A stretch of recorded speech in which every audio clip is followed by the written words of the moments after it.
Hi guys, welcome back. It's, what is it, Friday morning? It's Friday the 13th. Oh, that's right. Wow. So, great. So how you been doing? I'm good. Good. How was your week? Very good. Chit chat. Yeah. Okay. So there's a disclaimer. Do you want to remind people of the disclaimer? Anything you say or do will be held? No. No, not that one. No. Not that We're talking about anything I say is not meant to diagnose you or provide medical treatment in the mitigation or the prevention of disease. Nothing will cure you. This is basically about information that you can research with the help of your doctor and then make your own conclusions. Okay, right. This is just for education. Right. Okay? All right, so on that note, we have a lot of callers. Yeah, you should take some calls. I'm going to jump right in. Dive in over here from to New social York, media. Thomas had a question about intermittent fasting. Go ahead, Thomas. Oh, Thomas, are you here? I got my mic here. All right. Thomas, are you there?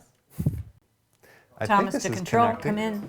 Thomas to control. No, we don't hear him. Hold on, we're going to try. Let's go to Rachel. Oh, okay. So I thought it was my mic. So we're going to go to Rachel from Texas. Rachel, are you there? Ruh-roh. It feels like there's something not connected back here. Okay, Thomas, Rachel, everybody else, hang tight. Let's go to Poria from California. Are you there? Okay, stand by, folks. Let's find out what's going on. Okay. All right. So, Karen, do we have any social media questions? We'll go right to social media because I think there's a lot of questions. Yes. Let's see what we got coming on here.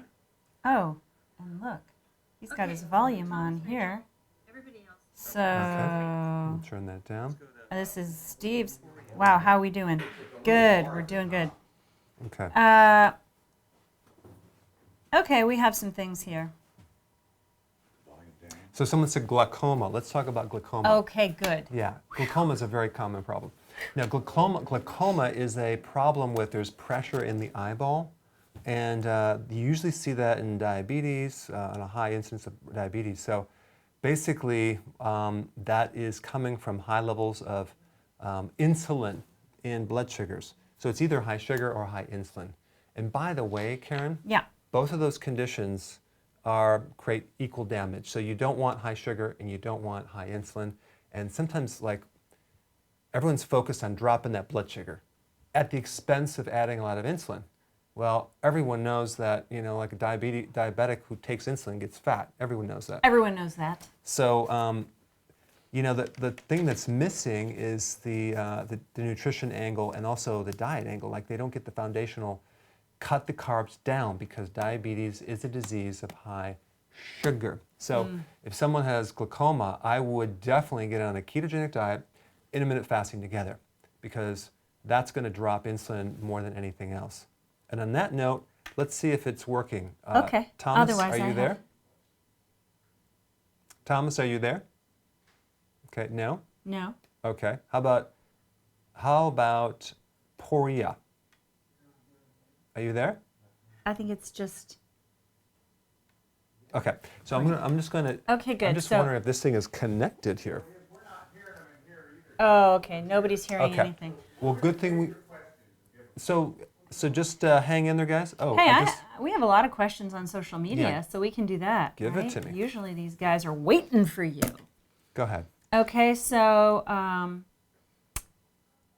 here someone's got gastritis and acid reflux. Yeah, gastritis.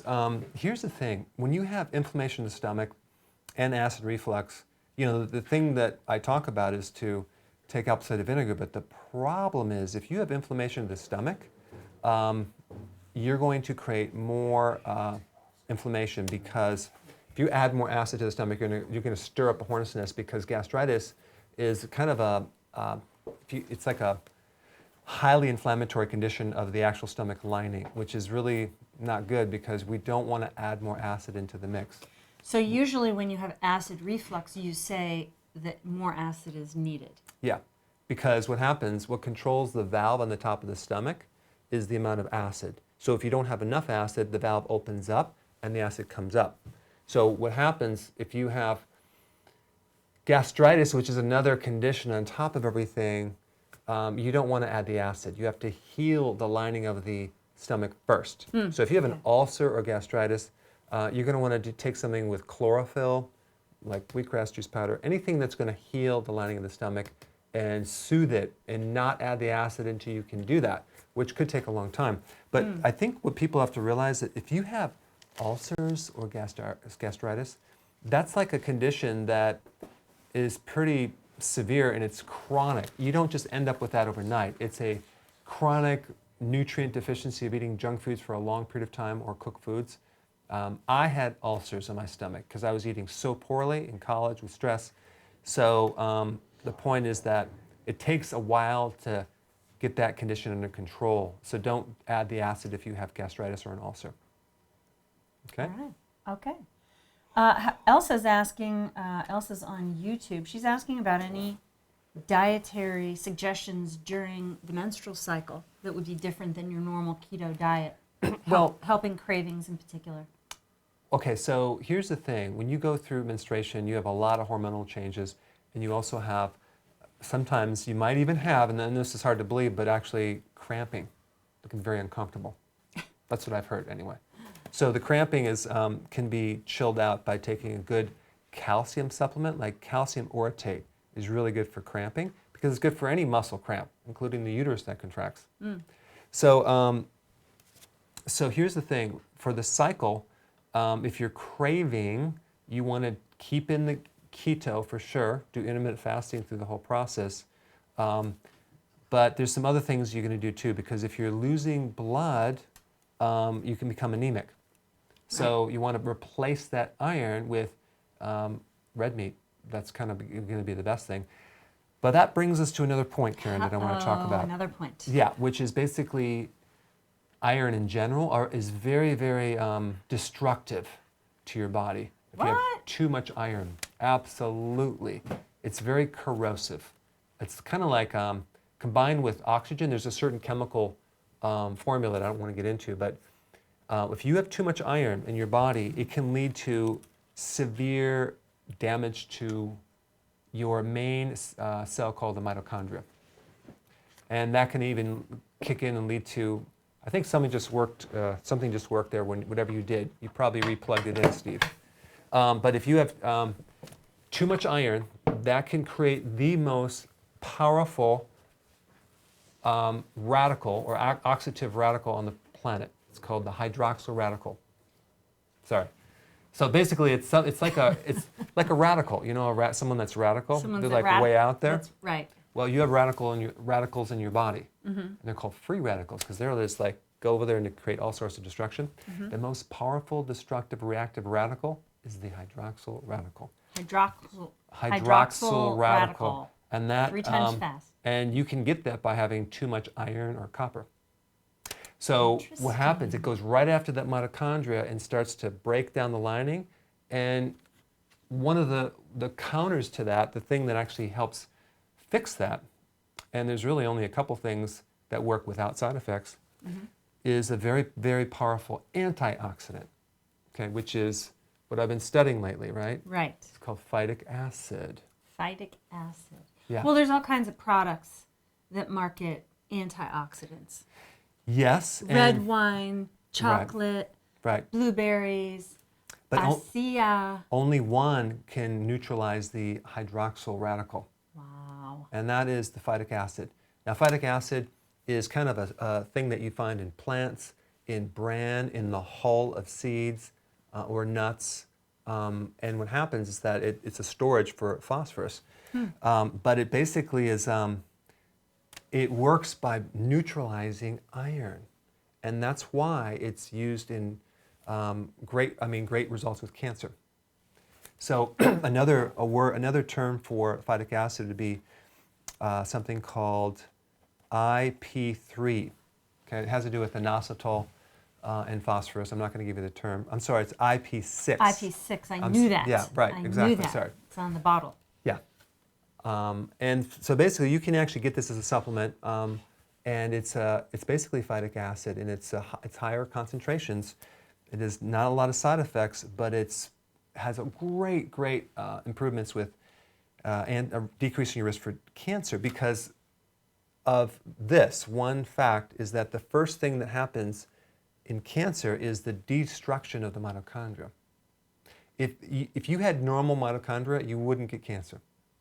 So I think it's a good thing to research and look at if you have cancer, also if you want to prevent cancer. So anybody, Yeah. basically. Very interesting information in relationship to connection of high iron, which a lot of people have a problem with, and also people that are susceptible to having all sorts of, like any chronic illnesses. So it's all about protecting the mitochondria, because that's the first stage of event, even before everything else happens. Someone on Facebook was just asking about mitochondrial disease. Oh, there you have it then. There you have it. Yeah, so because even when we get into cancer, I mean, if you actually look at cancer and the mechanism, and I'm going to do another video on this, you have, the first thing that happens is destruction of the mitochondria. Then the cell actually changes its metabolism, and it no longer does the normal thing. It does some other alternative type thing where it basically ferments sugar. Okay, that's Okay, so too so much? Too much. Okay. Too much. Basically, it runs on a different fuel source. It runs on glucose, and it runs on an amino acid, which I'm not going to get into, a type of protein. So basically, your healthy cells have mitochondria that are running a certain way on a certain system. But when that mitochondria, which is in the heart of the cell, changes how it works and starts doing something else, is that a cell that you would call a cancerous cell, or is that just a cell that is ready for some kind of disease? what happens, because the alteration in the cell happens, the body, to survive, adapts a new energy system in the metabolism. It's a primitive system that basically you're running on glucose Sugar. without oxygen. So it's a primitive system, but it can also run on a certain type of protein as well. So what happens when it's doing that, that's when you get this undifferentiated cell. So you get this abnormal cell growth that can't turn into like a liver cell, it turns into another cell. So it starts to grow and grow and get out of control. And so all the different treatments to cancer are treating things late on the chain of events because they're looking at the genetic alteration or mutation of the cell, but they're not looking at the original fuel system. And so I'm going to interview one of the guys that is doing the research on this next week, and I'll do a video on it. But it's fascinating because if you starve the cancer off of the fuel system, you can pretty much shut it down. And he's done studies on mice within 14 days, massive destruction of cancer cells. Now, Not that we're treating or suggesting how to do that. we're just telling you the We're just research that's happening right Telling you now, some research that's happening out there. But which is exciting. that reminds me of something that I used to say, and I want your opinion on this, like what's actually happening. Because I used to say to people, your body is going to make cells no matter what, right? It's going to make skin cells, it's going to make liver cells, it's just constantly going to be making cells. So if you have a healthy meal, meats, fats, a lot of veggies, it's going to make a cell. But if you have ding-dongs and a case of beer for dinner, it's still going to have to make cells with that, Yeah. right? So I used to say, just as an analogy, what kind of a cell do you think your body would make with ding-dongs and or any snack food? I don't want the ding-dong people to come Well, I have a whole bag that's been there for a talk year. to us. We'll pull it out. We do have our own ding-dongs, yes, in a bag. But say a snack food and just tons of sugar and carbs. You know what I'm talking about. Does it make a weaker cell? Or is that food the kind of food that changes the mitochondria? Or Well, when what? we're talking about the mitochondria in cancer, we're talking about the fuel, not even the quality of the food. The fuel is glucose and sugar. So, I mean, even if you do a cancer test, which is a PET scan, and you look at different parts of the body where the cancer is eating up the sugar, because the cancer cell increases sugar metabolism by 6 to 7 times a normal cell. And cancer cells, so basically it's addicted to sugar. okay, It's a sugar eater on steroids. So that's why the low sugar diets, low carb diets, ketogenic, intermittent fasting is all really beneficial. But it's not the complete answer, because cancer can also consume an amino acid, glutamine. So you have to also deal with that, and that's going to be in the video that I'm going to create. Okay. All right, on that note, let's go to the questions. Okay, good. Well, until we can get calls, do you want to hold YouTube and I'll hold Facebook? Yep, I do. Okay, good. All right, so Mary Ellen says, I'm so addicted to sugar. Well, I just lost it now. Okay. Cinnamon and other spices. Is that going to break a fast? No. I love cinnamon. Cinnamon is actually really good on toast with sugar. No, just kidding. Cinnamon is I really grew up good on that. to help insulin resistance. I'm looking at this camera. I should be looking at this camera. No, you're here. No, right here. No, look. This is the opening. This is the opening. This is my But look, camera. we're both on here. Not for long. No, I know. Oh, sorry. So basically, cinnamon is really good for insulin resistance. So it improves insulin resistance. So I would definitely consume it, and it will not break your fast. I promise you that. Okay, how do you suggest getting 10 cups of veggies per day? It seems like, wow, it just kind of disappears. I'm reading and it pops. Okay, how do we consume 10 cups of vegetables? Well, you basically, you get some help digesting them or chewing them. I have friends and family members that chew them, and no, just kidding. It's not that hard. I mean, it's really, you take a bowl, and you just start eating. But if you break it down into 2 bowls, it's 2 moderately sized bowls of salad. Is it that much for people to consume? It's not that much, and I'm going to tell you, I keep threatening to bring my salad choppers to show everybody my salad choppers, and I keep forgetting. But you can go on YouTube and just buy these salad choppers, and it takes a huge amount of vegetables, and it just makes it a little more compact, and it's not as overwhelming, and it's a lot easier to eat, as far as I'm concerned. It's one of those things where start eating what you can and build up. But I don't know why people are having such a hard time eating 10 cups. It seems like a lot. But picture this, like a handful, okay? Handful, and that's like 1 cup. And in those little baggies that we bought from Trader Joe's or organic salad, it's just one of those would be good for the whole day. Well, that's about 5 or 6. Yeah. 5 to 7 actually, cups, depending I think on. it's about 8, but Okay. 8. but so you can use a salad chopper and make it even smaller. Yeah, I'll eat a whole bag of that and do the salad chopper, and it's one decent bowl. But you have to remember, people, they go out to dinner and they get a side salad, and it's an ounce of salad. Well, that's true, Karen. That's what That's a true America statement. That's is a true used statement. to. I want to see if we can go to Thomas. He's been waiting for over an hour. Thomas, are you there? Yes, I'm here. Yay! Hey, Thomas. Great. Sorry to keep you. Go ahead, Thomas. You had a question. Very excited to talk to you both. Thank you. Yeah. Dr. Berg, first I'd like to compliment your products. The gallbladder formula, amazing. I've been doing the trace minerals in the dropper for the past week, and I can't quite pinpoint what the difference is, but I feel better. Awesome. Great. So anyway, I'm doing intermittent fasting thanks to you, 22 hours a day, because I need 2 hours to eat my meal and fit in 5 of your supplements. And I was wondering if you could tell me if I'm doing them in the right order. Mm-hmm. Would that be possible, Doctor? Yeah, go ahead. Okay. I start off with nutritional yeast, your pills, homemade pickles, sauerkraut, a couple of Brazil nuts. Then I take the gallbladder formula. Okay. Would that be correct so far? That's correct, because you want it after the meal. That's good. Well, that's only part of it. Then I go to bone broth, asparagus with garlic, and then I take your the B vitamins, benfotiamine and Benfotiamine, methyl. Then 4 eggs. Okay. Then more gallbladder formula, and then 8 ounces of spring mix with vegetables on top, followed by glucose support. Okay. And I just got your electrolyte powder and wheatgrass. I'm wondering where I can fit this in, please. Okay, good. So let me just kind of tell you what I would recommend. I like what you're doing. Just add the gallbladder at the very end of the meal, because gallbladder is alkaline, and it'll tend to follow the meal to the small intestine and help you, because if you add it in the meal or in the beginning of the meal, it could potentially kind of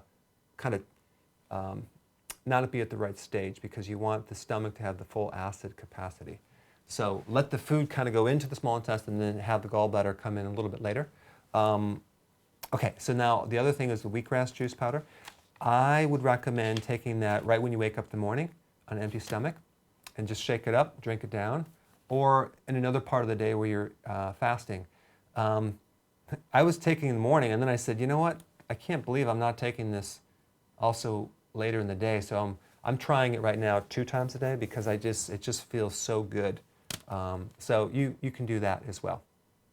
Thanks, Thomas, and I'm glad that you're doing great.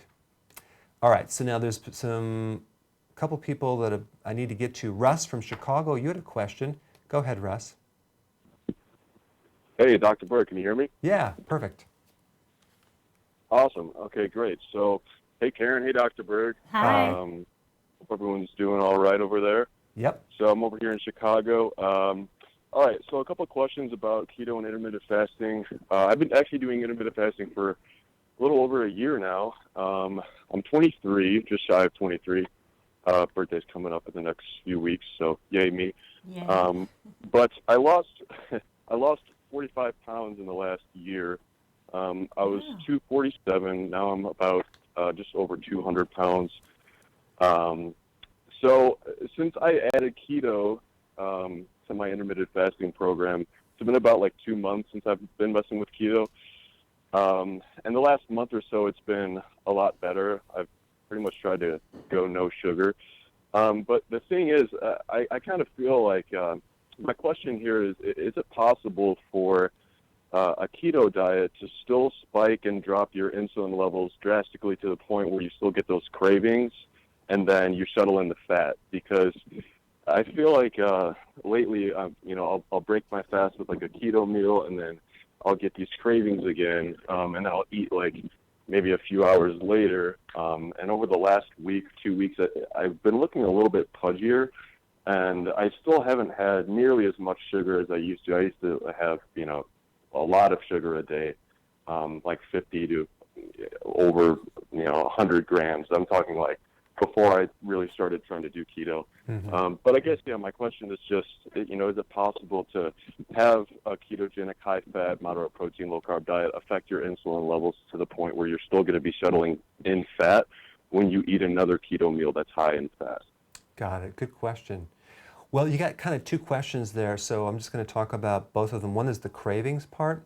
What's going to cause cravings is that if you're running your body on glucose, and especially if the blood sugars go too far down, your body will want more sugar. But if you keep your carbs low, what happens, the need for insulin goes down. So you're not going to produce as much insulin. And insulin is the driving force to push your blood sugars down. It's also to shuttle excess sugar into your cells.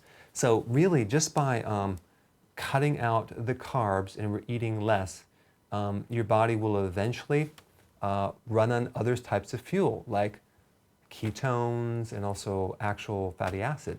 Okay, if your body needs glucose, it'll make its own. But the fact that you've had a lot of sugar in the past, a lot, like I have, means that you're probably not quite out of the woods and you haven't fully adapted to ketosis 100%, even if it's a year. So I would keep watching my videos and just realize too, it's not just about cutting the carbs down, it's about healing insulin resistance with a lot of vegetables, high potassium, very important. The B vitamins, nutritional yeast, phytonutrients from kale and things like that, without adding any carbs in there. Now, what happens when you do, with what you're doing, people are concerned if I eat too much fat, is that going to go to fat? Very rarely, because you don't have the insulin that you did before with the carbs that actually is responsible for converting everything into fat. It's because you don't have the insulin there anymore. So that's one of the things that I wouldn't worry about too much. Now, if you want to lose weight, maybe you cut your fat down a little bit to force your body to burn your own fat. But I hope I answer your question, but that's kind of what I would recommend, Russ. But thanks for your call. All right. So I want to take care of Alex, has been waiting for over an hour. Go ahead, Alex. You're from the UK. Hello, Dr. Berg. Hello, how are you? I'm fine. How are you? Good. What's your question? Thank you for taking my call. What it is, I've been having trouble with low stomach acid and adrenal fatigue the last 4 years, and I have gastritis as a result of that as well. So I've seen your video on essential fatty acid deficiency and also the joints as well. So I'm having trouble with all of those, and I caught what you said earlier about gastritis earlier on your program, and that's been a great help. But my question was really also have problem with healing as well, healing with old wounds, etc. And I was wondering how to get the most nutrient absorption. Obviously, taking into consideration I have the low stomach acid, and I'll have that for a little while, while I heal the gastritis. And just what supplements can I take, during that as well, which will be absorbed the best? Got it. Good question, Alex. I think you brought up a good point, because if you don't have the stomach acids and you have gastritis, this greatly limits your absorption of minerals and also trace minerals. So that's a real big factor, and also the absorption of protein in general and B12.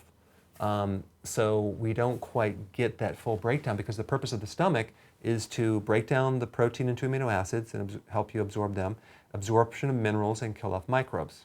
So you're stuck between a rock and a hard place. So the only thing you could do right now is heal the stomach lining over a period of time with some high-level chlorophyll, whether it's wheatgrass juice powder or something like that.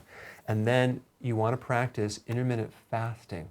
Intermittent fasting turns your body into a recycler of nutrients, especially proteins.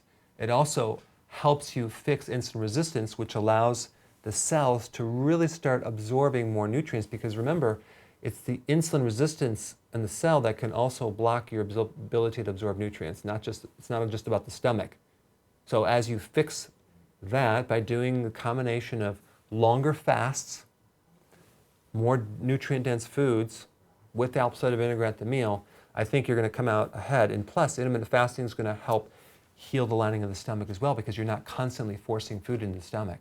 So I think what you need to focus on right now is the intermittent fasting. Try to go longer and longer, and then maybe do a lot of green juices, like you do the kale blended shake, and you start getting your nutrients from that. And then the most important nutrients that you're probably going to need are the fat-soluble vitamins, which is going to be from the cod liver oil, and other healthy fats, not too much. And then the last one would be the trace minerals, liquid trace minerals, plant-based. That's going to be really important. Thanks, Alex. And then I have to go to Sharish from Toronto that's been waiting over an hour.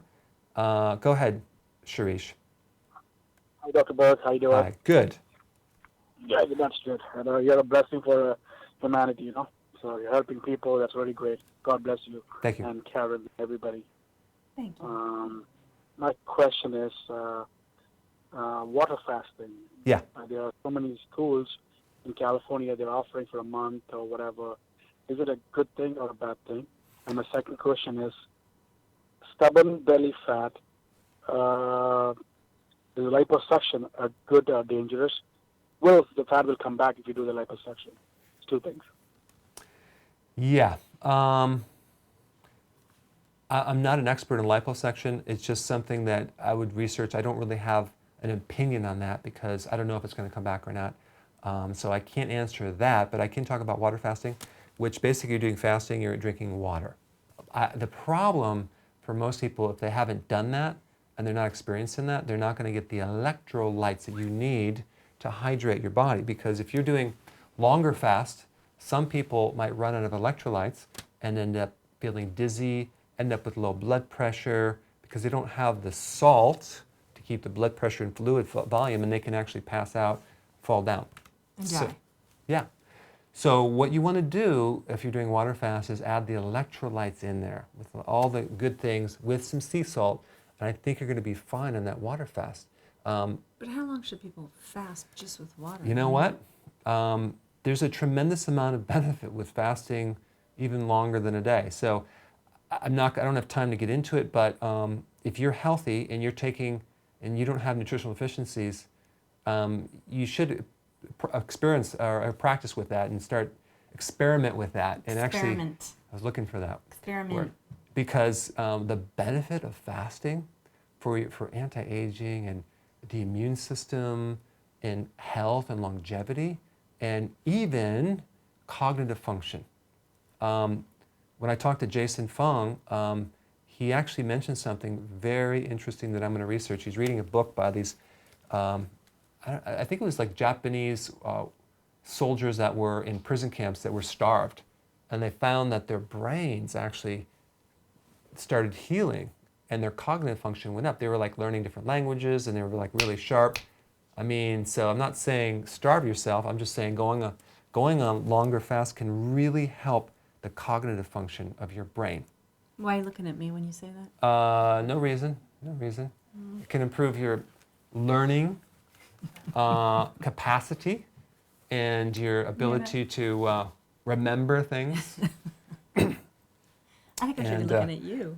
Well, you always give me a great quote. You always say, think before you talk. I said that one time. That was good. That was profound. Think before I talk. Okay, so let me think before I talk, because I talk before I think. I said that one time. Okay, anyway, Okay. let's Thanks take for a, your question. let's take Yeah, let's okay. take the question. So Nathan on Facebook, he seems to be answering a lot of questions too, so maybe he's asking this for other people, but he wants you to explain what potassium actually does. We talk a lot about potassium, all the time. Potassium is one of those minerals that we need. Out of all the minerals, we need the most of that mineral. So we need like almost 5,000 milligrams. That's a lot. That's why we consume 10 cups of salad.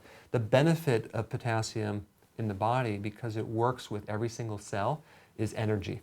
You have a potassium sodium pump that works with all the cells to deliver nutrients, and it's involved in energy cycles in the cell. So you need potassium for the cells. You need potassium to make hydrochloric acid. Yes, Karen, you probably didn't know that. You need potassium to actually help insulin work correctly and store. You need potassium to store glucose. Even if you're not eating sugar, you still have a little bit of glucose to store. You need that. Without potassium, it's hard to fix insulin resistance. Potassium is the main mineral for the heart to help prevent things like atrial fibrillation, and it's like the pacemaker of the heart. It's a physiological relaxer, so it calms the pressure down. It prevents against high blood pressure. It's like very broad. So it's helpful. It's very helpful. Yeah. Pulse rate, it brings your pulse rate down. And refined sugar actually causes the depletion of potassium, and then your pulse rate goes up. Make mental note, Karen. Made note. Okay. Note to self. Note. Good. What else you got? Oh, okay, you're coming back to me. That's good. I wasn't expecting that. Well, I can go to someone if you don't have a question. Hey. Okay, here's a question. Sustained keto, 1 meal a day seems to lower glucose too much and cause low red blood count or hemoglobin. Is that true from what you understand?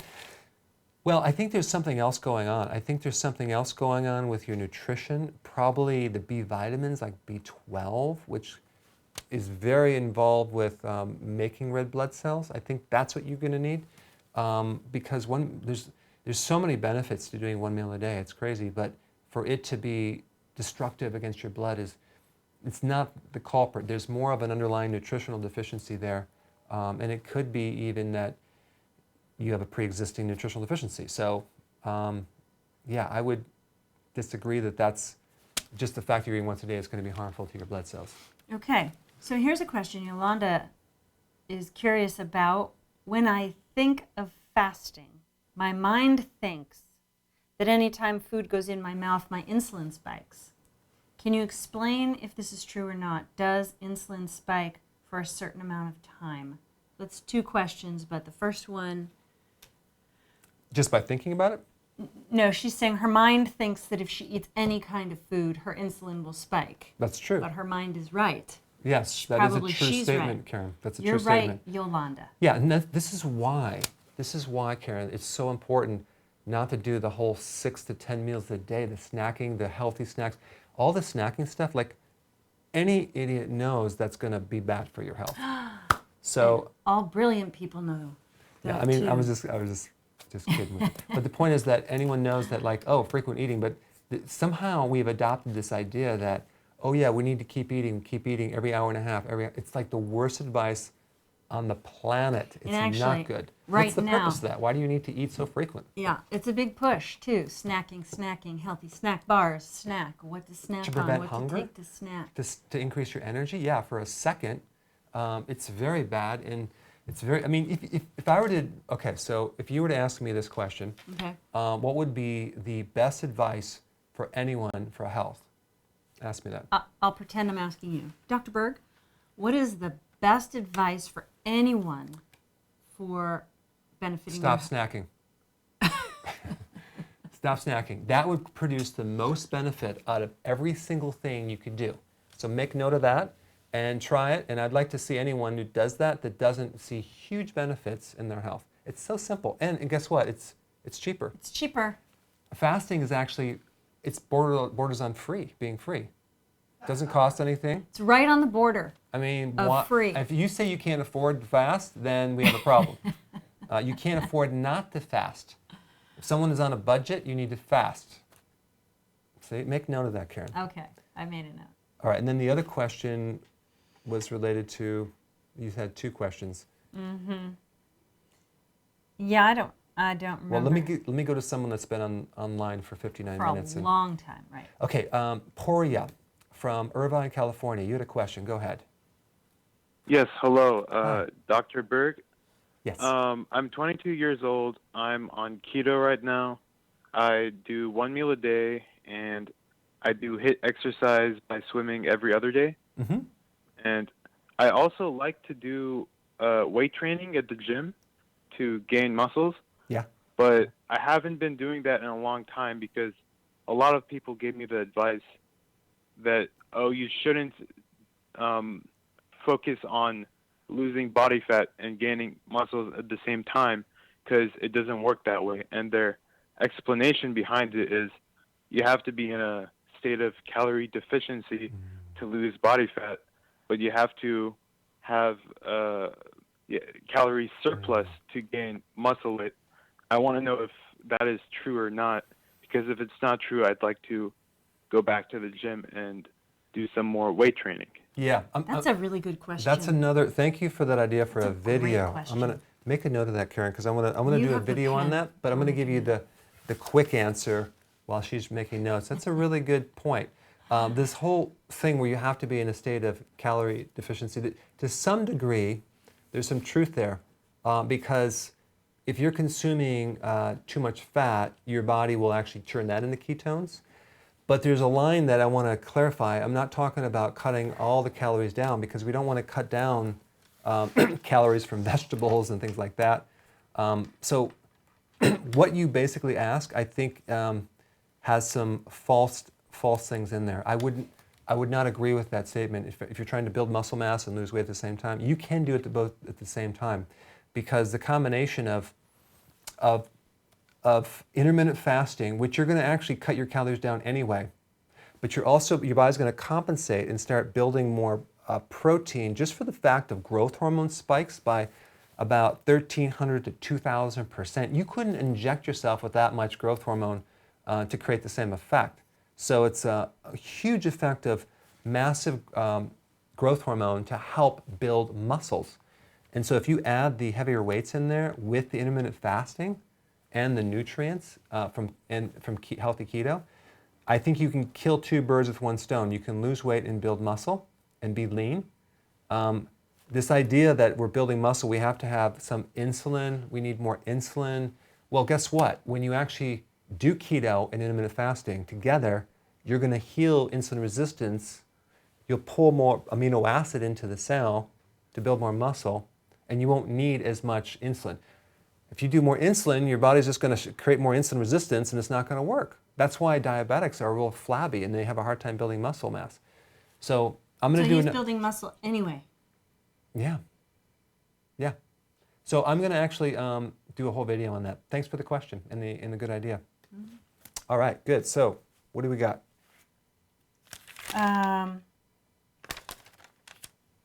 Here's a question about eczema, and It's Mark on YouTube. He thinks it's the gluten.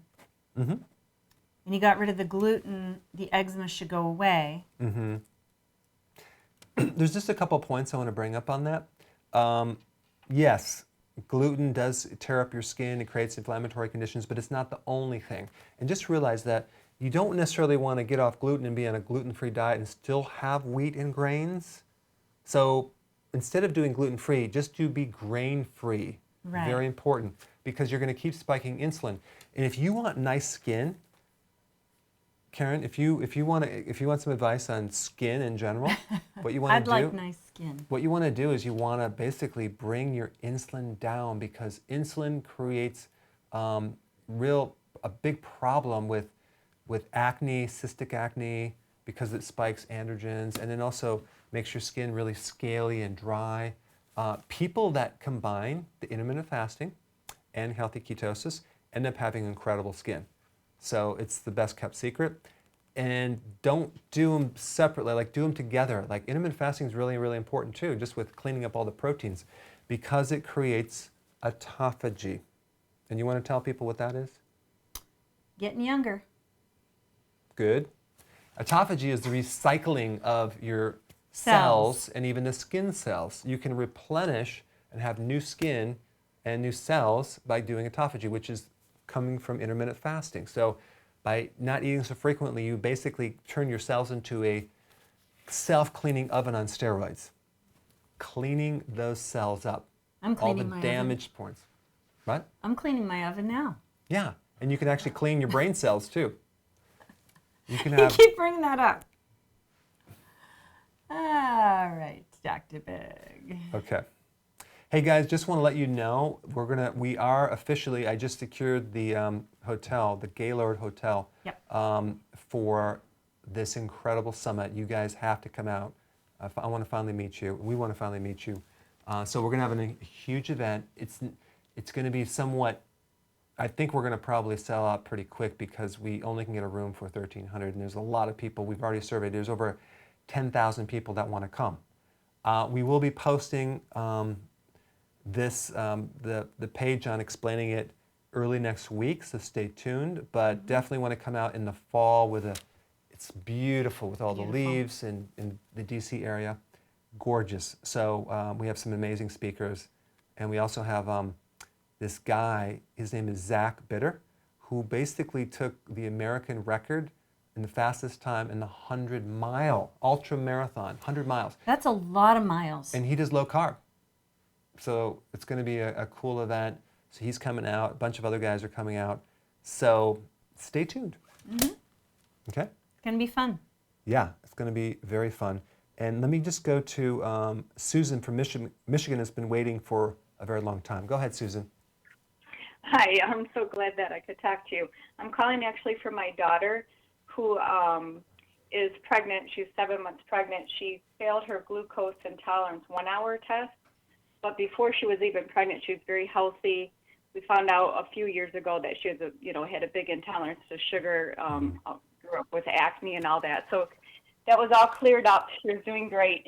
She failed this test, even though she's only gained like 13, 14 pounds in this pregnancy. But the doctor wants her to take a 3-hour glucose test. And when she took that 1-hour one, her face broke out really bad. And she doesn't want to take it, but she also wants to make sure her baby is fine too. So just some advice on that. Yeah.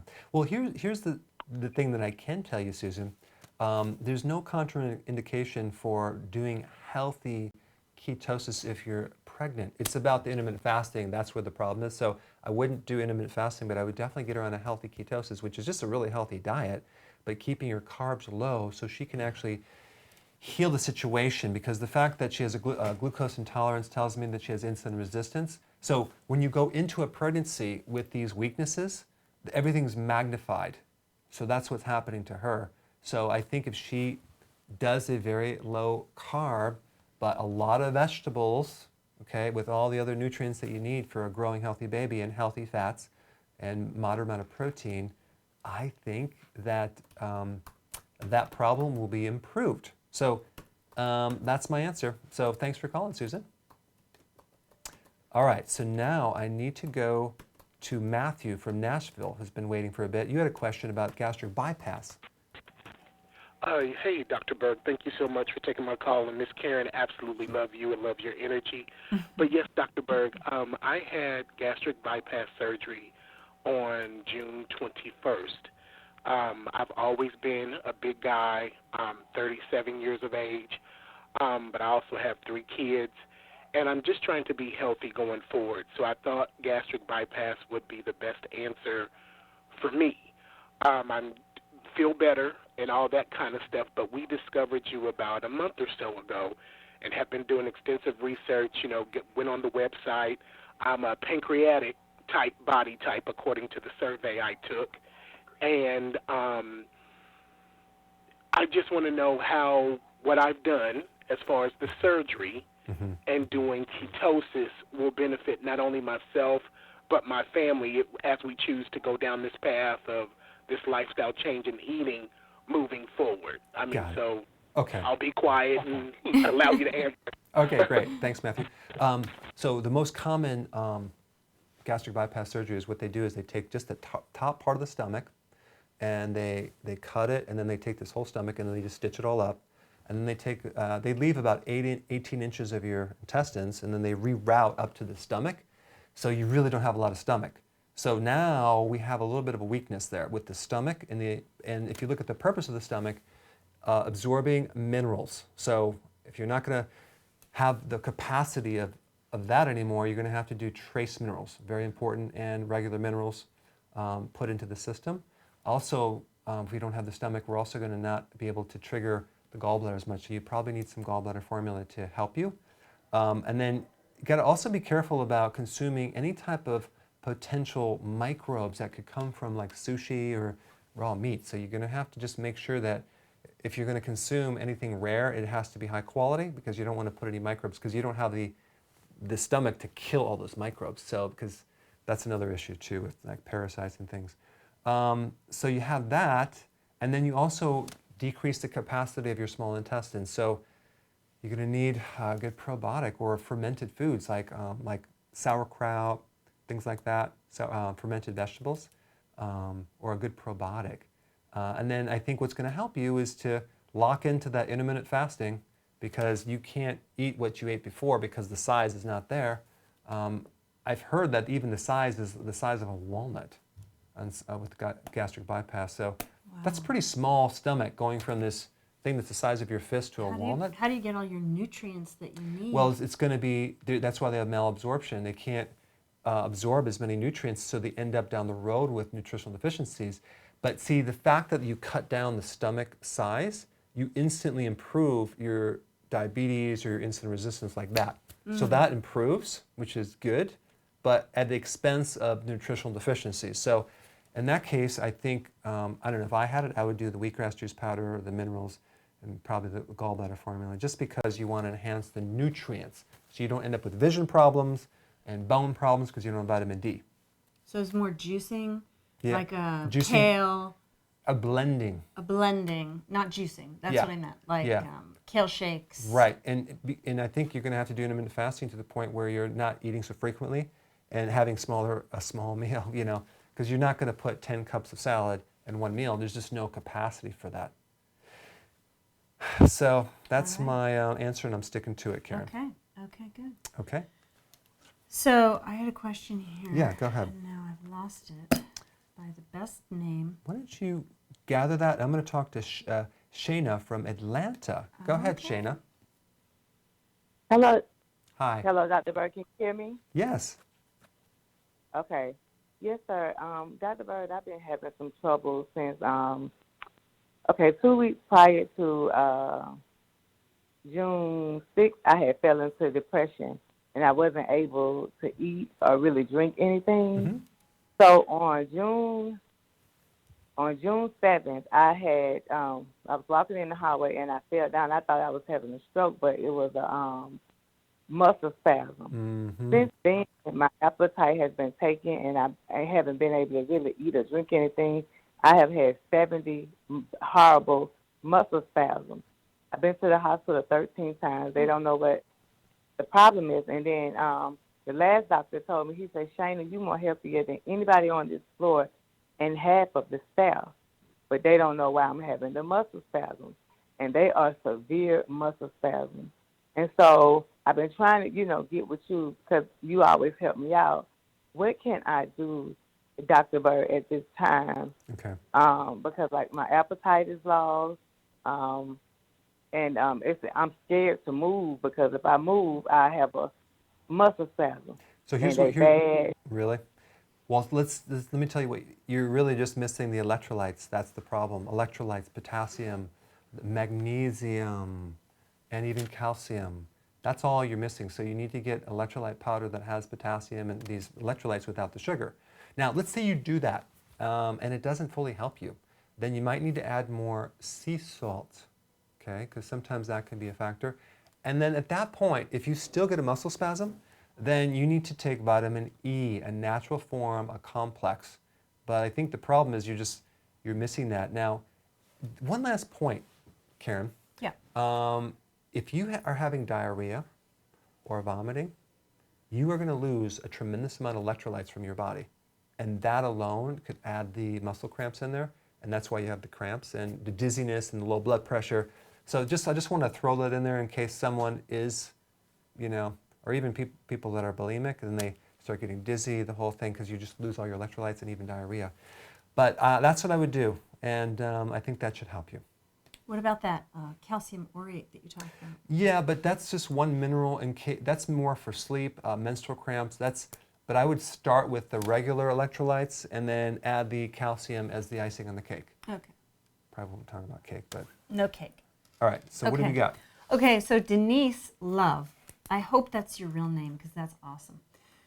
She's asking why you would say someone's not fat adapted. What does that mean and why would you not become fat adapted? Well, picture this. You're going from running your body on sugar fuel for your whole life, and then let's say you're 29 years old, and then you switch to fat burning, right?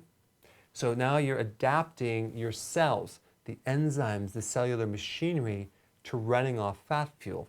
Now it's not 100%, there's a little bit of glucose that you're gonna have to make, but your body can make that. But your body is then gonna start running off of fat and no longer sugar. So in that process, you have to train your body to burn fat. How do you do that? You gotta stop eating sugar because in the presence of sugar and too many carbs, your body will never convert over to fat burning. And then another way to do it is to not eat so frequently, thus the intermittent fasting we talked about a million times, the combination, and then you want to add some B vitamins and potassium to make it go real smooth because these cells that are running off of fat, this whole machinery, they need and require more of certain nutrients. So that's why the B vitamins, specifically B5, B1, B2, and also potassium. So with the combination of that, you've found the adapt, and it could take 3, 4, 5, 6, 7, 8 days, and then eventually it could take 2 months, depending on how bad you are. But you will get to the point where your body will just you'll feel it. Like you're gonna feel very good mentally, you're not gonna be hungry, you're not gonna be craving. But if you're feeling sluggish, what that means is you're not quite there. And that's why I wrote a book about this. It's called the New Body Type Guide. And in there I explain what to eat because if you're doing this without the full information, it might not work for you. Oh, it's over there. Okay, that's fine. So anyway, did that answer the question?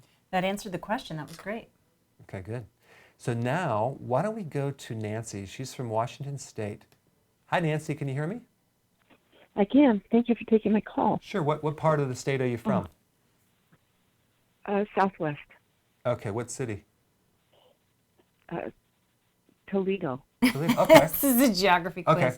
Because I practiced in Linwood, Washington when I first graduated. Oh, that's quite a bit north of me. Yeah. The problem is it just rained a little too much, so I had to move. But I loved it was gorgeous. But go ahead. What was your question? Yeah, it's beautiful and green. Well, I'm 71 years old. I've been doing keto for 3 months. I've lost about 12 pounds. Oh. I am type 2 diabetic and have been on insulin for over 10 years. And now that I'm on keto, I don't know what to do about my insulin. My blood sugars go high if I don't take it. But I understand that if I do take it, then I won't adapt, and my insulin resistance won't go down. So I don't know what to do. Okay. So question, are you doing intermittent fasting too? I am 16/8. Okay.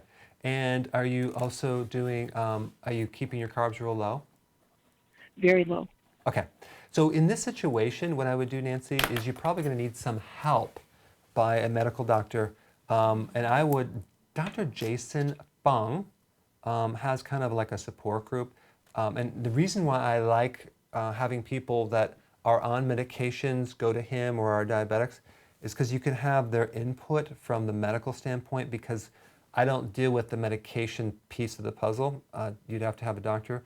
You want to find someone that will work with you to monitor that, because two things. One is that if you've had diabetes for a long time, and probably pre-diabetes for even longer, it's going to take some time. It could take months and months and months and months and months. And we have this other complexity where you're on medication at the same time. So now we're kind of like countering the progress, but that's fine. It's just where you're at. You just have to cope and do the best you can. What I would do is I would find a doctor that can help you regulate and check. You're going to have to check your blood sugars a couple times a day. And what you're going to find sooner or later is the need for insulin is going to go down. So then with your doctor's help, they can start helping you wean off the insulin slowly over time to the point where you do it gradual, and to the point where eventually you're off the insulin. So I think that would be the solution. I think you're on the right track. It's just taking longer because you're on insulin. But I think I would find someone like that to actually coach you. Thank you, Nancy. All right, Karen. What do we have? Do we have any good questions? Yeah, well, someone is asking, is there a set period of time that it takes for your body to deplete of glucose or sugar once you've stopped eating carbs? Yeah, I think you have enough sugar to last. I think it's about 48 hours. I mean, it goes. You don't have a lot of time. I think it's between 48 or 72 hours. Don't quote me on that, but it's not a long time. And what happens is you're not going to deplete all of your glucose, glycogen, which is your glucose reserve, because your body can make glucose out of protein and fat. So you're not going to completely complete it. But what we're trying to do is you're trying to minimize the damage, just the quantity of the sugar that you're running on, so you're not completely relying on your stored sugar as your fuel, because you don't have a lot of it. An average person that's not fat has about 100,000 calories of fat, but you only have like 1,700 calories of glucose stored. So why would it be then that it takes some people 2 months to get fat adapted if they run out of sugar or glucose within 48 hours? Because we're not just talking about just switching over like a switch. We're talking about your cells actually adapting and building new machines to run on fat. And in the process, it's kind of like you might have some symptoms and funkiness, but that's going to be minimized if you do it healthily, as in the book that I have sitting over there, by adding more nutrients in the process. Okay? All right, so Jacob, you've been waiting for a while. You're from Pennsylvania. Go ahead, you had a question. Hello, Dr. Berg. Hi. Mrs. Berg. Hi. Hope everyone's having a wonderful day. Yes. Yeah. So I've been dealing with digestive issues since a teenager, and have found out that I have colitis. Mm-hmm. About 4 months ago, my partner and I made the choice to go into the healthy lifestyle. We started out with fruit smoothies, and I'm still on that trend where I'll make a fruit smoothie. It'll be my breakfast, and I'll kind of just drink it throughout the day, probably around 18 ounces. She's found your videos and going the keto way, and I've been kind of pushing back because I'm like, well, if I feel great, and my energy levels are good, and I feel good, why should I make that change? Mm-hmm. So I'm kind of reaching out to you to, figure out, if there's some steps I should take towards that. If I'm feeling great, what kind of steps should I take to kind of wean off of that sugar? She thinks, I have high insulin resistance at this point as well. Got it. Do you have any weight that you want to lose? I've lost 30 pounds in about 4 months. Awesome. And do you have any more weight that you want to lose? Absolutely. Okay. And then so here's the thing. There's a lot of people that become vegan and they even do a lot of fruit and they still lose weight because they're getting off the refined carbohydrates and the refined sugars, which is great. But from working with a lot of people, I found it very difficult to take them to that next stage of then bringing their carbs even lower or coming off even the fruit itself, because that can be a barrier. I'll just give you an example with myself. I was 211 pounds of pure muscle, and I was doing this apple a day, a couple apples a day, in between the meals, which is a fruit, and I cut out the apples. And the nuts at night. And the nuts, and went down to like 185, pure muscle. So you have this situation where like the fruit can keep you from getting success. Now, the other thing I want to mention, in my original book, which by the way, this is the updated version. I don't recommend you get my other book because I tell you to consume some fruit. And there's a lot of people that were doing fruit that weren't losing weight. They plateaued. And I didn't know it at the time, and now I do. You cut that out of the picture, and then the results are even better. But you want to do this on a gradual thing. You want to start weaning off some of the anything that has sugar. And I think would be good for you to get what's a test called HOMA-IR, HOMA-IR, which is a test that measures your fasting glucose and your fasting insulin together. And you can actually kind of see if there's a problem with high levels of insulin. Then you know for sure you need to get off the fruit. Now, I have a question. Yeah, you have a question. On his situation, how about the fruit, all the fruit shakes and the sugar intake with his intestinal situation? It's just a lot of sugar dumped into the mix.